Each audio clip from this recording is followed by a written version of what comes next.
Šiandien gyvai iš studijos sveikinuosi aš, Giedrė, ir mano pašnekovė taip pat Giedrė. Labas. Labas, Giedrė. Giedrė Kairienė yra kaniterapeutė, pradinio ugdymo mokytoja ir stovyklos steigėja ir organizatorė. Taip. Tai papasakok, prašau, kaniterapiją. Kas tai per gydymo ar ne ir reabilitacijos toksai kaip būdas, kaip ten viskas veikia? Na, kaniterapija tai tikrai, kad įsivaizduoti, tai nėra kažkokie triukai, tai nėra cirkas. Tai iš tikrųjų yra buvimas gyvūno šalia, kuris padeda žmogui nusiraminti, atlikti kažkokį veiksmą, sužadina motyvaciją, gebėti atlikti tą veiksmą. Tai va, Tai čia po gydymo kažkaip ar ne? Ar pačio gydymo metu, vat, kada naudojamas šitas? Šiaip tai įvairiai yra, žiūrint, ko mes norim. Aha. Žiūrint, ko norim, galima ir reabilitacijos ligoninėse gali būti naudojama kaniterapija, ir ugdymo įstaigose. Labai, sakykime, populiaru ir manau tikrai veiksminga yra vaikų emociniam. Tai čia kaip ir profilaktikai netgi. Taip ir profilaktikai. Tiesiog, ar ne? Nereikia ligos, galbūt norint. Taip. Yra, sakykime, sužadinti skaitymas su šunim. Ir kaip tai vaikui sužadinti norą skaityti. O kaip tai vyksta? Šunį skaitoma? Iš tikrųjų, taip, sėdi šuo, sėdi vaikas ar du vaikai ir šuniukų skaitoma. Galima parodyti, galima skaityti knygą, pradėti apie šunį, galima kurti istoriją apie šunį. Tai... Ir pati ta terapija, tai jinai taip ir vyksta, jinai, žodžiu, realiai su šuniu viskas vyksta. Taip. O tas šuo, ką jis daro? Vėl, šuo, jisai yra, aišku, jisai yra pats šuo apmokytas. Ir jisai, kartais užtenka, kad jisai pasėdi. Būna, kad ateini ir šuo išsirenka. Jisai, na, aš daugiau su vaikais, iš tikrųjų, man patinka iš pradinio ugdymo, mokytojas su vaikais patinka daugiau dirbti. Tai jisai gali išsirinkti vaiką, kuris, sakykime, turi sutrikimą ir labai jaučia ir būtent eina prie to vaikiuko ir labai su juo pradeda bendrauti ir vaikas atliepia. Kaip įdomu, reiškia, jisai netgi kaip nujaučia. Jaučia. Čia labai įdomu. O tai jie yra kažkaip apmokami, kaip viskas vyksta? Iš tikrųjų, kaip charakteris. Charakteris, pagrindinis yra charakteris. Yra, aišku, tas bendras paklusnumas reikalingas, bet šiaip terapinis šuo, jis nebus, aš užsimaniau ir pamačiau šunį ir jisai terapinis. Gali būti ir kiemsargiukas, irgi terapinis šuo, bet jis turi turėti tą empatiją, tą jautimą, tą norą būti prie žmogaus eiti, kantrybės turi turėti labai daug. Ir aišku, mes to mokomės dar. Mes mokomės, testus laikom. Yra kažkokie testai, taip, mokyklos šunim. Iš tikrųjų, kaip pirmas darbas yra pas dresuotoją.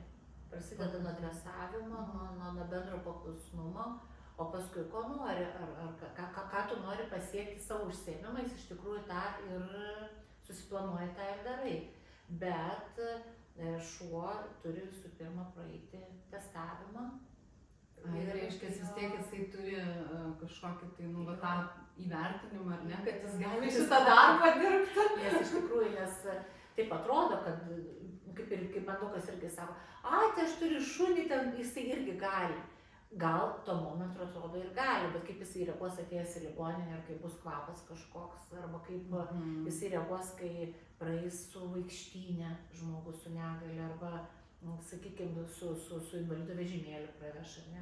Arba būna, pavyzdžiui, kažkaip kartais tokių staigesnių judesių daro žmonės, kažkokių refleksijų. Ypač vaikai mėgsta rankas kilnoti. Ir ten būna, sakykime, arba netgi yra tokių situacijų buvę, kad praeini su šunimi ir nelabai suprantu, aišku, kodėl taip žmonės elgesi ir pradeda loti ant to šuns. Nu, sakykime, lygioj vietoje. Žmonės Nu, loja. žmonės, taip, nu, toksai tas, nu, toksai kažkoks, ir aš galvoju, kodėl taip daro, tai iš tikrųjų, kam taip reikia. Tai jeigu šuo būtų nelabai stabilios psichikos, įsivaizduokime, ne? Tai jisai gali ir sureaguoti, ir šuo bus teisus šiaip, jeigu, sakykime, einant gatvę kažkas ten pradeda. Būnagi, kad ir eini vaikų, tikrai eini ir psichiatrinė kažkur tai, visokių tų vaikiukų iš tikrųjų yra, ir tie veiksmai gali būti visokie, pripažinkim, bet mano kaip vedlio darbas yra stebėti aplinką, labai stipriai stebėti ir užtikrinti šuns gerovę, kas irgi labai svarbu. Tai iš principo šunys, na, gal kiekvienas šuo ir negali, ar ne, Tikrai tokių ne. terapeutų būti, bet šunys turi tą tokią savybę iš principo, ar ne, kad jie tokie labai geri žmonių draugai ir ten ir tos užuojautos, ir kažkokio tos, saugumo, supratimo, palaikymo iš šunio tiesiog galima gauti, ar ne? Nes įsivaizduokime, ar pačiam mane, kas turi šunį, turi ir ne šunį. Kokį turit šunį? Ai, aš paprastą iš Facebooko benamį. Irgi labai, čia būna labai geri. Labai geras, tai aš ir galvoju, kad maniškis turbūt tiktų tam darbui. Pavyzdžiui, sakykime, kaip yra liūdna, ne? Tikrai būtent. Ir šuo visada jisai prieis, jisai ar atsiguls, ar jisai su savo ten tą galvą lys kažkur tai, kad nukreipti tą dėmesį. Pagodimas, jo, ir kartais dar esu pastebėjusi, sakykim, kad ir toje pačioje stovykloje, kai yra šuo, ir, būna vis tiek vaikai atvažiuoja iš namų, vieni buvę stovyklose, kiti nebuvę, kiti atsiskyrė, kiti nebuvę, šis su tėvais atsiskyrė, galbūt pirmą kartą. Ir matai, kai vaikas, sakykime, prieina prie šuns, jisai atsisėda ir glosto. Ir tu matai, kad jis glosto, tą šunį glosto. Iškart gali suprasti, kad atkreipti dėmesį, kad vaikui kažkas yra, kad yra liūdesys. Ir kad jau gali pasižiūrėti, kas jam yra. Irgi labai, bet aišku, mūsų kaip vadovų tas stebėjimas labai svarbu. Ir matai, jeigu jau tas veiks dažnokai ir ilgai tą šuniuką glosto, tai jau ieškai, kad galbūt reikia jau jam ir kitokio jau pokalbio, dėmesio kitokio. Ir tas yra tas dalykas. O jūs su keliais šuniukais dirbat? Taip, dabar aš turiu 2 šunis. Turiu, taip, viski Morta yra vengrų vyžlas, 5 metai, čia užmokšulis mane. Iš tikrųjų. Ir turiu bobteilą. Oi, čia labai geras. Yra Aja. Tikiuosi, kad irgi bus terapinė šuo, bet terapijoje didelis šuo gali dirbti nuo kažkur 2 metų. Tai mes dar turim laiko su mažaja mokytis. Ai, turi paaugti, ne? O Morta, tai jau jinai tikrai yra toks, jinai ir stebi tą aplinką, jinai toks jausmas man, kai jinai ateina į terapiją, kad jinai kaip persijungtų. Tai toks, sakykime, toks kaip ir tas žvilgsnis ir viskas pasidaro kitokia. Jinai, aišku, turi labai per save sustoti, nes vyžlai žinom, kad jau nusirauti mėgėjai. Tai labai norėtų, aišku, palakstyti aktyviai jo ir kaip vyžlų šiaip labai mažai yra terapinių šunų. Tai vat aš ir galvoju, nes tokie šunys, aš pažįstu vieną vyžlą, tai tikrai, kuris sienom atrodo lipa, nors dydis to šuns ten, bet tai šokinėja, laksto. Ir iš tikrųjų Morta yra, kitoks šuo, aš matau, kad jinai yra kitoks, nes jinai turi tą ramybės, tą kažkokį tokį turi susikaupimą ir supratimą, kad dabar reikia ramiai pabūti, dabar galima nusirauti, nes vis tiek, pripažinti, tai yra medžioklinis šuo. Ir kai kažkaip bandžiau dar aš namuose tapkės, šlepetės, batai, kas yra ne vietai padėta, yra viskas ištraukta. Bandėmės kažkiek ir su to kovoti, kad nenešiotų tų daiktų, bet paskui priėjom išvados, kad tai yra neįmanoma. Jinai vis tiek, nes jos yra prigimtis nešioti grobį, tai reiškia, jinai pamato žmogų ir jinai jau neša kažką. Tai tą visą dalyką mes labai puikiai su dresuotoja perdėjom į jos tą terapiją, kad jinai jau atnešti, paieškoti, reiškia, jo neperžengiant per save, neperspaudžiant, jinai, reiškia, tą daro. Kamoliuką surasti, atnešti, paduoti. Vaikui labai puikiai dabar žaidimą žaidžiam su vaikais. Gal pamenat, iš vaikysės Sargi pas Kažėdas buvo toksai, kai reikėjo Kažkur žiedą. dalykai ir kažkur palieki ir tada surasti. Dabar Mortą labai mes puikiai tą terapiją įtraukiam, kad reiškia išdalinam ir tai ieško pas ką yra, reiškia, tas žiedas. Ir jai tas patinka ir iš tikrųjų galbūt ir yra tos, aš taip galvoju, terapijos sėkmė šuniui atrasti jam tinkančią veiklą, kas jam patinka, kad neperspausti, kad, reiškia, tą, tai tikiuosi ir Ajai, Bukteilui, surasim tą tinkančią veiklą, tai dabar kol kas mokomės ir tikrai labai puikiai jie mokosi ir ima pavyzdį, kaip čia kažkaip tai, ir pagalvojau, na tikrai ima ir iš Mortos nelabai gerų dalykų mokosi, bet iš kitos pusės daug ir gražių dalykų mokosi. Tai va, šunys vienas iš kito, ne? Bet Morta čia toks ir vardas, toks kaip žmogaus iš tikrųjų, ir Mortai kiek metų, jinai jau daug ir patirties turi. Ir, nu, jeigu kas, Vyžloje, jie labai karališki tokie. Sakykime, jau ateis į kavinę, tai jinai atsisės ant kėdės, ypač mums patinka Vilniuje senamiesty kavinėse lauko, reiškia, pasėdėti, jinai visada atsisės ant kėdės ir visada sėdės karališkai ir tikrai išlauks. Ir tai va būtent ta Morta karalienė, karališka šuo, karališka laikysena ir karališkas vardas. Tai jai iš tikrųjų tinka tas labai vardas. Ir kai vaikam kaip Morta, kiti Morka, jau vaikai kaip pavadinsi, taip jau iš tikrųjų yra labai gerai.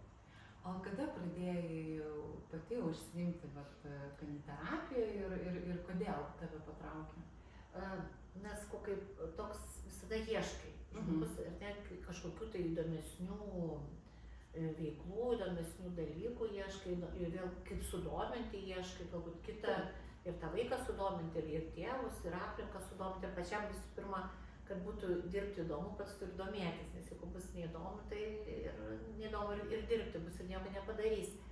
Ir buvo tokia situacija, iš kur šis kaniterapija būčiau kažkaip net negalvoju, nes dabar labai populiaru kažkaip jau pasidarė kaniterapija ir tikrai ir ligoninėse, ir mokyklose yra kaniterapeutų, yra, reiškia, tų šuniukų. Dar neturėjau Mortos ir buvo vaikai mano trečiokai, gal kažkaip su vaikais nutarėm, kad mes kalėdom, reiškia, nenorėsim dovanų, kurias gauna į klasę vaikai, kalėdinės dovanas, ir už tos pinigus nutarėm, kad mes, reiškia, nunešim į šuniukų prieglaudą. Tos, reiškia, kiek skirta dovanom, tai kiekvienas nuneš į prieglaudą savo šuniukam ir atiduosim tos pinigėlius, tai kiek ten išeisim.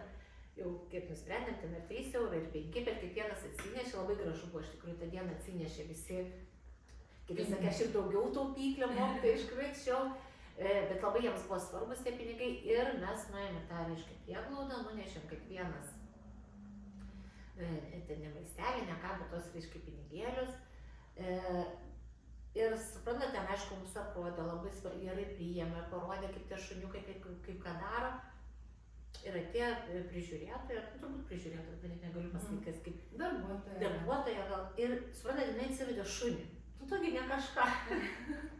Ir tokį ilgom kojom. Ir tas šuo toks įdomus pasirodė. Ir jinai sako, bet žinokit, jis yra reiškia, terapinis šuo. Ir man suprantate, aš tokia mitį, ojei, bet ir aš galėjau, tu tau nemogu, aš pasakau. Jau kažkas surezonavo. Žinau, bet aš irgi taip norėčiau. Ir nuo to, reiškia, kalėdą aš pradėjau galvoti, kurti kažkokias idėjas. Bet tai jis net šuns neturėjo. Mes turėjom škotą tokį, metusiuką, metutę tokį turėjom, bet ten škotukas tai buvo senutė, tokia, bet net minčių nebuvo apie tą, sakykime, tą. Ir kažkaip pradėjau galvoti, kad aš iš tikrųjų norėčiau užsiimti šitą veiklą. Ir atsirado taip, kad aš tada pagalvojau, kad aš norėčiau vižlo. Nežinau, kodėl nepagalvojau, aš nepasidomėjau šiaip, ar tinka tie vižlai. Iš tikrųjų.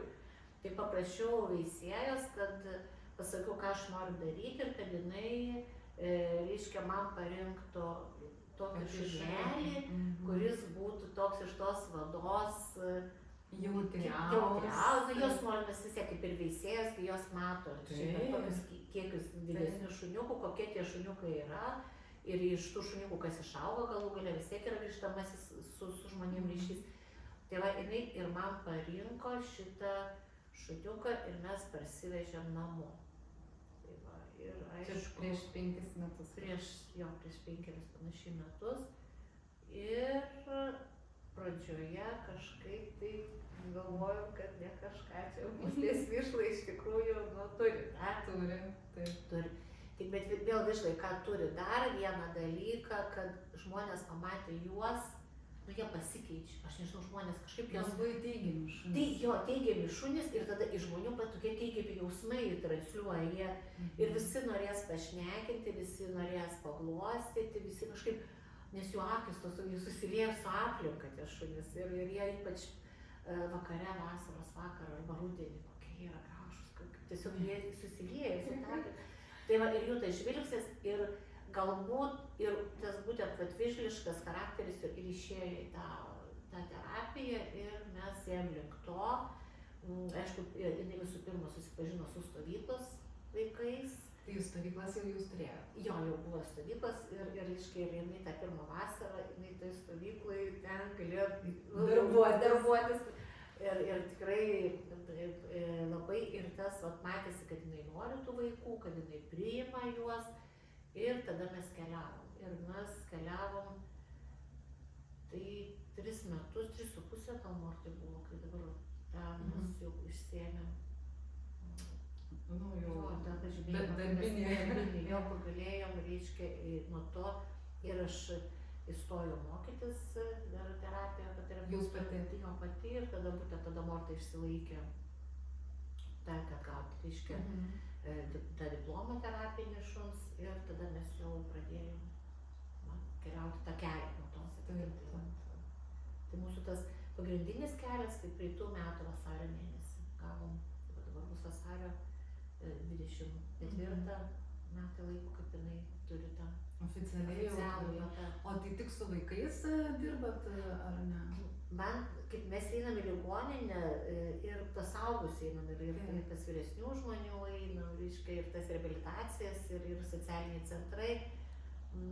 Aišku, nepamirškim, kad kai eini vis tiek į ligoninės, į socialinius centrus, tai yra savanoriškas darbas, tai iš tikrųjų, tai kaip ir nuėjus, sakau, kad tai yra savanoriai, kad jie ateina, tie šuniukai ir vedlys ateina padėti, reiškia, žmonėms veikti. Ir einam, bet man asmeniškai priimtiniau yra vis tik su vaikais. Labiau. Nes pažįsti juos daugiau, sakykime, vėl tas, kaip pirmą kartą ir kaip pamenu atėjo pas vyresnių, Jėzų, ką čia sakė, vaikui atrodo viskas aišku, ir pasakė ir viskas bendrauji. O kaip suaugusiu žmogu, kaip pasakyti reikia, kaip vis tiek yra ta psichologija, nes kitaip viskas bendravimas vyksta su suaugusiu žmogu, su vaiku lengviau. Dar pati esi ir pradinių klasių mokytoja, ar ne? Ir kaip viskas spėja, ir kas būtent, pavyzdžiui, šiame darbe galbūt tavo labiausiai patinka, tave įkvepia? Mokytojas. Taip. Vėl kaip atrodo, irgi galvoju, mokytoja, kaip mokytojas, ne? Mano sesuo yra mokytoja, mano mama yra mokytoja. Mokytojų šeimyna. Tokia pusėserė mokytoja yra. Tai viskas tada aišku. Bet šiaip iš tikrųjų, žinot, kaip sakau, mokykla vėl nėra tik pastatas. Ar ne? Sakykime, kaip buvo mokykla, atėjo, mokykla parašyta. Toliau mokykla taip atrodytų, bet pati mokykla jinai turi sielą vidinę tokią, jeigu taip žiūrėti. Ir aš kartais galvoju, iš kur tas toks atsirado, man kažkaip prisiminimuose iš vaikystės yra, kai mama vesdavos. Dar nesimokiau. Mama irgi mokytoja. Mano mama mokytoja, reiškia, 40 metų atidavė mokyklai savo gyvenimo, iš tikrųjų. Ir nusivesdavo mane mažą į mokyklą.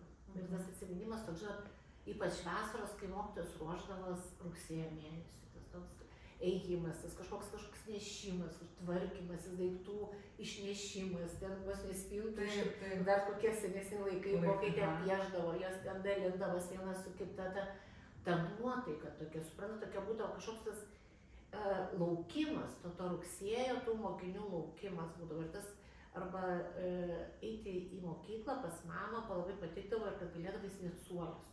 Ir ateidavau ir ten mokiniai sakydavo, nes jis labai norėtų sėdėti su manim, nes aš žinau, mokytoja atsivedė dalyką. Ir tada atsimenu, jie tik pas mane gėti ir atsisės, kokias piešti duoda kartu. Vaikui, manyčiau, ir dabar, jeigu turėtų galimybę, leistų, kad mamos ar tėčiai vestųsi į tą aplinką ir kad pratinti tos savo vaikus, nes tai išlieka labai stipriai ir tikrai labai galbūt ir formuoja tą ateities, galbūt tą tokį gyvenimą. Ir aš matau, net susigraudinai. Nu, toks kažkoks lengvas, ar ne, nes tokia daug emocijų sukelia labai. Tai čia iš tikrųjų netgi iš kartos į kartą jūsų šita profesija turbūt eina ir čia jau genuose. Gerai, o kaip pavyzdžiui tu pati mokykloje, ar ne, užtikrini vaikų tą emocinę tokią gerovę, gal kažkokius metodus taikai, nes turi visokios tos patirties dabar jau. Labai įdomu iš tos pusės. Na, svarbiausia, dar ką esu pastebėjus, iš tikrųjų, kad koks ateisi ryte, tokią dieną turėsi. Šiaip pats žmogus, koks tu ateisi, tu išsitransliuosi vaikam savo vidinę būseną. Tai čia ir savo, man atrodo, čia apskritai visiems. Ir sakykime, tada jau turėsi tokią dieną ir taip į tave vaikai, kaip pasakyti, nežiūrės, nusiteikia, taip pat bus. Jo, nes tu pats būsi, koks tu būsi, tokią gausi tą grąžą. Man kažkaip patinka pradėti rytą visada nuo, aišku, labas rytas, kaip miegojo, nusišypsokit vienas kitam, nusišypsokit mokytojai, palinkėkit geros dienos vienas kitam, jiems iškart, sakykime, šiemet aš atėjau dirbti į naują mokyklą, tikrai labai nuostabią mokyklą, ne tik, kad naują mokyklą, naujai pastatytą mokyklą, bet ir vidumi ir žmonės tikrai labai, kolektyvas labai puikus. Tai mes galim gal ir įvardinti, net nežino, gal visi yra tiesi iš Klaipėdos. Iš Klaipėdos, Tauralaukio progimnazija, tai yra tikrai labai pati mokykla labai iš tikrųjų, vien žodis naujai pastatyta. Gera. Ir aš gavau ketvirtokus, reiškia, ir kai pradėjau su vaikais, ir labas rytas, nusišypsokit ir jie taip, jau dideli. Tai vis tiek, kai darai nuo pirmos klasės, tai jie, atrodo, taip turi būti, jie galvo, ai, taip viskas turi būti ir jie taip daro. O čia vis tiek jų buvo ir mokytoja nuostabi labai ir jiems toks kitaip, vis tiek kitas žmogus, kitas pokytis. Ir dar man labai patinka skaityti visada pirmą pamoką, aš skaitau knygą. Sakykime, pradedam skaityti, išsirenkam kažkokią knygą ir mes skaitom kažkiek ten puslapį. Jau pagal situaciją priklauso, kiek to laiko turi. Ir iš pradžių jiems tas, ai čia knyga, ką čia skaityti, tai sakau, junkit fantaziją, įsivaizduokit kas, nes aš esu neformalaus ir teatro mokytoja, tai man labai svarbu fantazuoti, kad jie pagalvot. Ir tai dabar, jau praėjus, sakykime, pusmečiui, tai jau jie man, tai mokytoja knygą skaitysi. Tas toks įprotis ir tikrai pasirinkę esam labai gražią knygą ir užbaigti tikiuosi iki mokslo metų galo, nes aišku daug nepaskaitysi, ten kiek gali pamokos, vis tiek negali visus skirti. Tai va, tai toks būtų įėjimas į tą. Ir taip ryšys turbūt gal formuojasi. Kad formuotųsi. Ir kažkaip man dar labai svarbu yra, ir aš jiems sakau, visi ketvirtokai maniškai dideli jau yra, kad jie nebūtinai turi sutikti su viskom, ką aš sakau. Sakykime, jeigu aš pasiūlau, jiems nereikia nuleisti galvos ar ne dar kažkas, ar galvoti. Jie turi išmokti konstruktyviai ir aiškiai pasakyti, kad jie nenori. Sakykime, nenori ir vardinti, kodėl jie nenori to kažko tai daryti. Ir jeigu jie gali paaiškinti, kodėl jie nenori, tai labai gerai, tai jie išmoksta pasakyti savo nuomonę ir nebijoti ją pasakyti. Tai yra, manyčiau, irgi mūsų kaip pedagogo tikslas toksai yra, kad nebūtų visi pilka masė, o kad jie norėtų kalbėti. Ir kaip vaikams sakau, ir jie žino tą jau mano pasakymą, ir jiems labai patinka įjungti pilkasis smegenų ląsteles ir mąstyti. Ir nebūti kaip viena didelė masė. Turėti savo nuomonę. Turėti savo nuomonę, tai yra labai svarbu. Dar kažkaip tai, kaip tik ruošiame skaitovų konkursui ir repetuoja vaikai ir tokia drąsos, kad įgautų ir kad, sakykime, vėl klausimas, pamiršau žodžius ir ką man dabar daryti ir čia sko paprasčiausiai kaip čia pasakyti, aš pamiršau, gal kas atsimena, bet aš galiu gal pasiimti, pasikartoti, tai nėra blogai, kad jie nebijotų klysti, galbūt tas yra nemokyto darbas ir parodyti, kad jie nebijotų klysti ir kad viskas yra priimtina, jeigu tai yra daroma, nereikiant, nešūkiant, nuoširdžiai jo. Ir mokytojas, mokytojas šaukia ten ar toną kelia, bet iš kitos pusės, bet jau tai yra su meile daroma. Ar ne? Kartais žmonės taip kalba. Kartais kalba. Aš, pavyzdžiui, pati esu pakankamai, man atrodo, garsi. Aš jau garsiai kalba.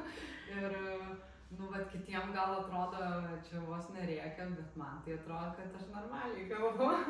Ir aš kažkaip gal ką transliuoju.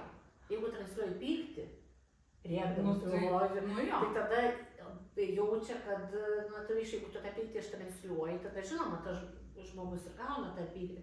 Bet jeigu transliuoji ne pyktį, o emociją momentinę tuo, ir jeigu kitaip negirdi, ar dar kažką, tai bet to visi mes turim teisę emocijas turėti. Taip, jūs esame žmonės, ne robotai ir tikrai, manau, kad tai yra viskas. Žiūrint, kaip tu tai darai. Tai va, toks. Ugdymo proceso organizavimas per terapiją. Aš tokį užsirašiau su tavim bendraudama. Tai gal galėtum papasakoti plačiau, kas tai yra ir čia gal jau kažką paminėjai, tą skaitimą ar panašus dalykai čia apie tai, ar kažkoks specialus būdas? Tokio specialaus būdo, ką tu nori padaryti, sakykime, jeigu ateina vaikas, kuris, sakykime, jam reikia judėti ir jisai nenori, neusisėdė, jis nenori eiti, jis nenori vaikščioti, jis nori sėdėti. Čia dabar labai aktualu šiuolaikiniam jaunimui. Tai va, toksai būtų, tai tada, ką mes darom, sakykime, duodu mortą, duodu pavadėlį ir sakau, bėk su ją, eik. Ir labai greit ir eina, nėra tokio, nesako, kad aš nenoriu, nes nei čia su manimi eiti, nei čia su mama, nei su tėčiu, paprasčiausiai su šunim, ar ne? Tai čia vėl pasitelkiam tą šunį. Taip, šunį, jo, pasitelkiam. Tai galima, jeigu geras oras ir į gamtą, į parką vaikščioti, su šunį vedžioti ir kartu vedžioji. Ir jisai, kaip svarbiausia, vėl pirmas žingsnis, pirma, kaip darbas prasideda nuo žingsnio pirmo. Ir jeigu jisai padarys, tai paskui dar, ir žiūrėk, jisai gal ir patiks, ir jisai daro. Tai, arba irgi tokias, turiu tokias pėdutės. Ir, sakykime, sudėti tas pėdutės ir vaikas irgi, gal net nenori, gal jam sunkiai gali būti, sunkiau yra, šiaip iš tikrųjų, visko yra, visokiausių dalykų, gal jam yra sunku, ir žiūrėk, šuo eina, sustoja, ir jis pabandyk, jisai pabando, paeina, irgi sustoja, tada, sakykime, vėl ten ėjo, atsitupė mortą kur nors, jisai eina irgi atsitupė, jisai gali mėgdžiotis, gali daryti ir jisai iš tikrųjų, galbūt ne iš pirmo to užsiėmimo padarys, bet jisai vis tiek darys per laiką, jeigu turėsim kantrybės. Ir toks, tas terapinis gal jisai nėra, kad, ne vaistai nesuleidai. Čia reikia laiko. Čia reikia kantrybės, čia reikia, gali būti, kad ir šuo, pavyzdžiui, atėjęs į terapiją, jisai nenorės dirbti. Taip, gyvas padaras. Bet jau nenori tų kamuoliukų, nenešioji to kamuoliuką ir iš tikrųjų nepriversiu, kaip tą šunį priversi dabar daryti ir vėl reikia žiūrėti ir negali versti. Taip patiem šunim gal būna tokia kaip ne depresijos, bet irgi gal nenuotaika. Nenuotaika ir gal, sakykime, iš tikrųjų ir tada, aišku, nėra tai pastovus dalykas, bet retkarčiais reikia atsižvelgti. Ar jeigu į klasę aš atsivedu, mokykloje labai džiaugiuosi, kad leidžia iš tikrųjų leidžia tikrai atsivesti šunį į mokyklą, Mortą, tai vaikai žino ir laukia ir jie prašo, kad atsivežčiau. Ir netgi ta ramybė, suprantat, kaip vaikai irgi nenusėdė, nes šiuolaikiniai mėgsta jie judėti, ten dar kažką. Ir sakai, va dabar vaikai taip šuo ir jūs tegu vaikšto, ir jinai vaikšto, ir tie vaikai, jisai nelieskit, tas toksai, kad jeigu pamokos metu praeina ta šuo ir tie vaikai pasižiūri ir nevaikšto. Ir kaip Morta dar mėgsta atsisėsti, jeigu laisvės yra kėdėlė, net atsisėda į suolą sėdi. Ir vaikams tas, suprantat, jie išmoksta, kaip sakau, kaip pasakyti, jie norėtų juoktis ir viską, bet jie žino, kad yra pamoka ir kad susitarė, kad jie turi ramiai būti ir kad reiškia išlaukti to. Ir jie išlaukia ir būna. Ir mes visi paskui, kai per pertrauką išeina visą klasę, lauką išsiveda pavedžioti šunį. Tai va, toks irgi jiems tikrai yra labai gerai ir sakau, labai džiaugiuosi, kad mokykloje leidžia atsivesti, kad priima tas naujoves tokias ir tikrai planas yra kitą metą ir daugiau, kad ne tik su klase, bet iš tikrųjų tie vaikiukam, kuriem tikrai reikia. Čia į klasę atsivedus, čia toks pramoga. Sakykime, toks vis tiek, kad pamokinti ramybės, pamokinti tos, sakykime, empatijos gyvūnėlių, bet iš tikrųjų vis tik čia yra reikalinga, ne tiek kiek pramoga, bet šiaip reikalinga. Čia reikalinga ir kad tikiuosi kitą metą bus galima suderinti ir tą tokią pastovesnė, kitokia, kam tikrai konkrečiai, kam reikia. Tikrai norėtų šitą. Taip pat dar tu organizuoji stovyklas. Taip.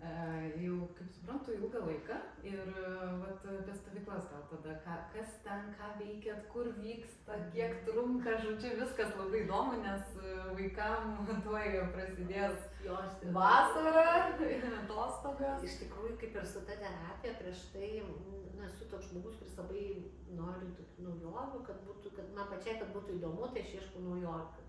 Tai va.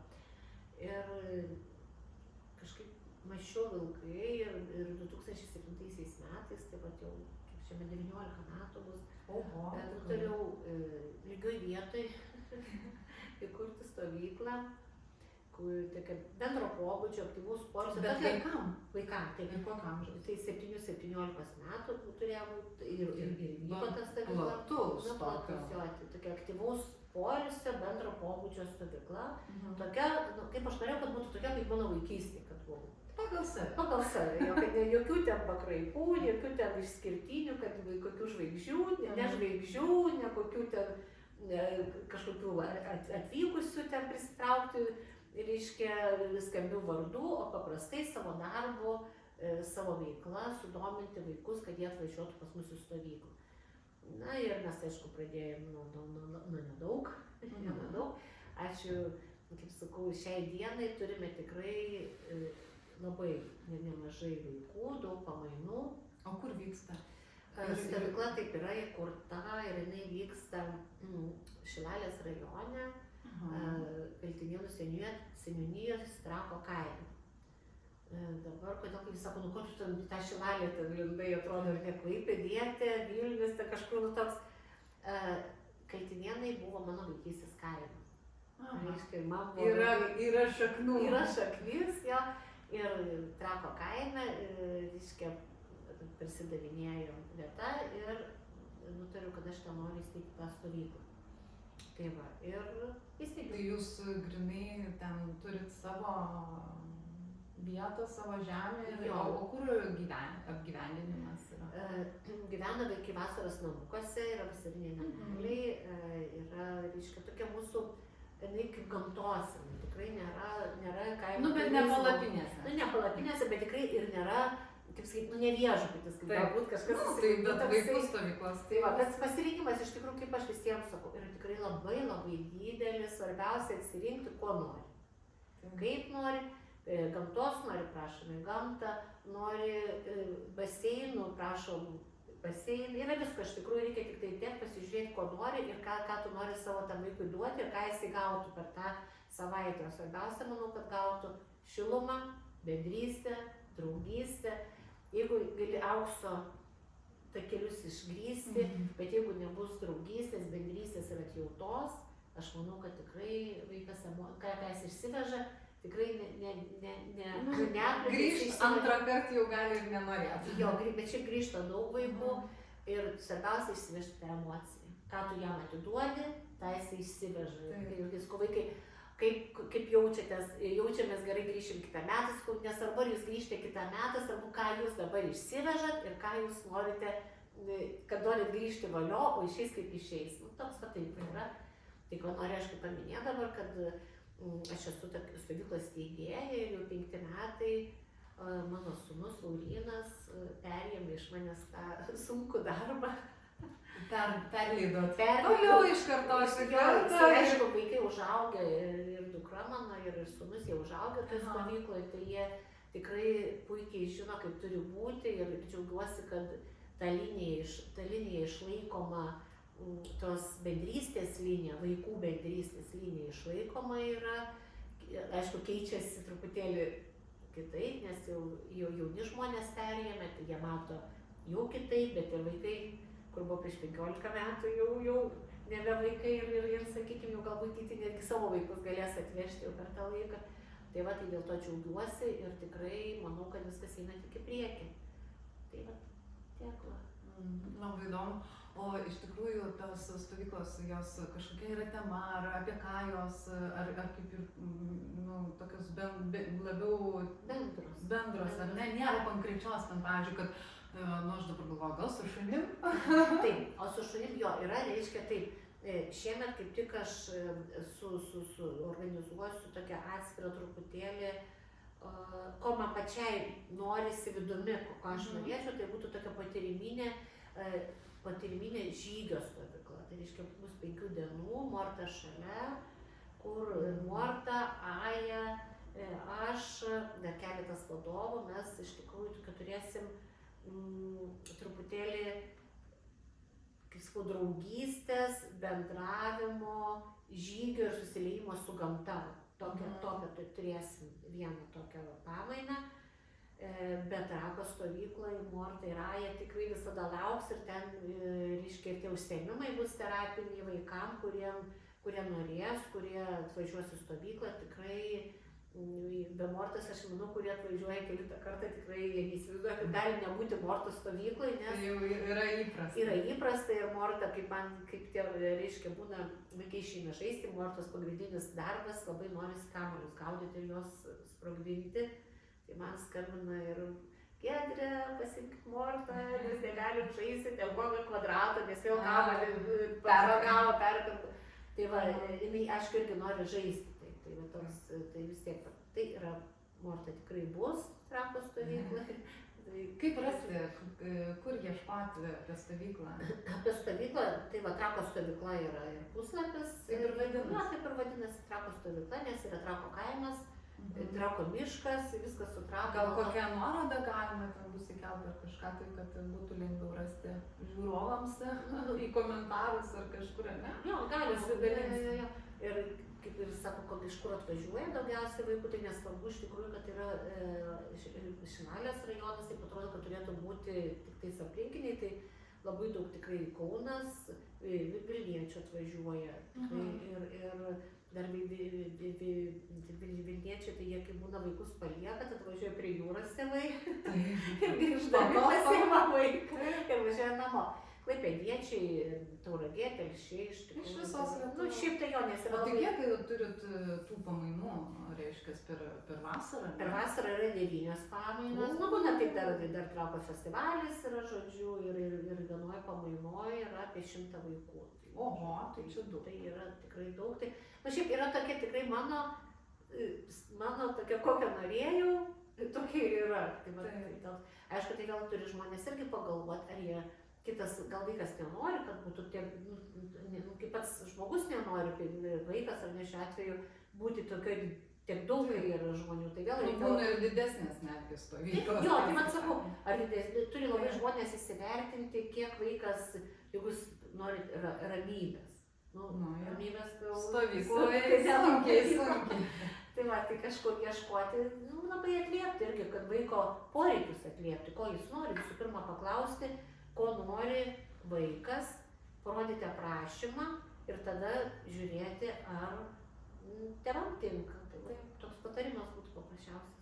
Pasiskambinti, paklausti, pasikalbėti, žinoti, kiek vaikas vėl kokio ar lygos, ar dar. Nu, tarsi bendravimas, tik tai bendravimas, pokalbiai ir tada būna viskas labai gerai.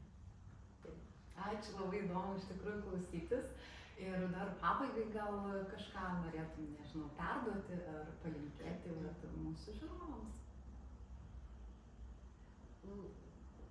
Galvoju, iš tikrųjų, vis tiek reikės kažką palinkėti. Šiaip aš norėčiau, kad kiekvienas mes, ypač suaugęs žmogus, praeidamas matytumėm tą vaiką, tą mažą žmogų. Kad matytumėm, ar jisai stovi kažkur kampe, ar jisai stovi kažkur tai draugų būry, ar jisai linksmas, ar jisai nusiminęs, koks jisai yra. Atkreipti dėmesį patys, ką kalbam sau, kaip elgiamės, ką mes transliuojame iš savęs ir kokį mes norim matyti aplinkui tą savo vaiką. Ir kažkaip važiuodama perskaičiau tokį labai gerą Justino Marcinkevičiaus, man atrodo, buvo žodžiai, kad koks ilgas kelias yra nuo aš iki žmogaus. Nuo A iki Ž. Tai va, tiek. Ačiū labai, iš tikrųjų. Ir labai smagu, kad atvažiavai tokį kelią, tiek gražių dalykų mums čia papasakojai ir dar taip gražiai iš tikrųjų palinkėjai, tai ačiū tau. Ir žiūrovai, prašom, kreipkitės, Giedrę, aš visur ir pataginsiu, ar ne, ir dėl gal pačios kaniterapijos, ar dėl stovyklų, gali kreiptis ir manau tikrai. Gali rašyti Mortą šalia, puslapį turim Mortą, jeigu klausimų kokių kyla. Tai va, tai man atrodo, mes pasidalinsim šitus komentaras, ar ne? Ačiū labai, dėkui ir viso.